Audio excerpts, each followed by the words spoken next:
ইতিমধ্যে আমরা কিন্তু চলে এসেছি ভবানীপুর মুক্তদাতে।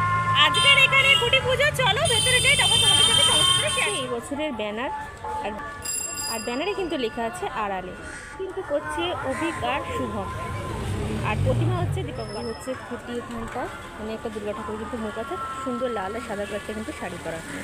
পুজো হয়ে গেছে কিন্তু এখানে মণিপুর মুক্তবাদে অভিক, শুভম এবং দীপঙ্কর পাল। তো তোমরা এই পুজোটার সম্পর্কে কি চিন্তা ভাবনা করছো যদি একটু বলো। একদমই এই পুজোটা একটা নতুন চমক নিয়ে আসার চেষ্টা করছি আমরা। তো এখানে বেসিক্যালি আড়ালে বলেছি এটা একটা শিল্পকলা, নৃত্য শিল্পকলা, যেটার আড়ালে কারা আছে, কোন মানুষেরা আছে, কোন শিল্প আছে, কোন কাহিনী আছে, সেইটা নিয়েই আমাদের পুরোটা।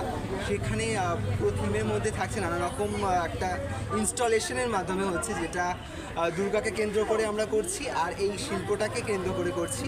তো সেটা দেখার জন্য নিশ্চয়ই আসতে হবে। আর এর আড়ালে কারা আছে, শিল্পের আড়ালে, তাদেরকে জানতে হলে নিশ্চয়ই আসুন।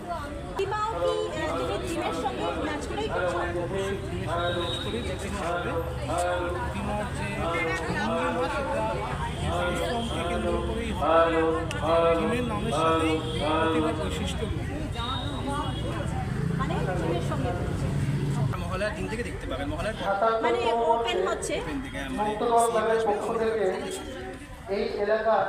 দর্শকদের উদ্দেশ্যে কি বলতে চাই? দর্শকদের উদ্দেশ্যে বলবো এটা একটু অন্যরকম হতে যাচ্ছে, যেটা যদি এর ব্যাপারে জানতে চান তো নিশ্চয়ই আসতে হবে আমাদের পূজা মণ্ডপে। মহলা থেকে ওপেনিং হয়ে যাচ্ছে, সবাই আসুন দলে দলে। এই আমাদের আশা।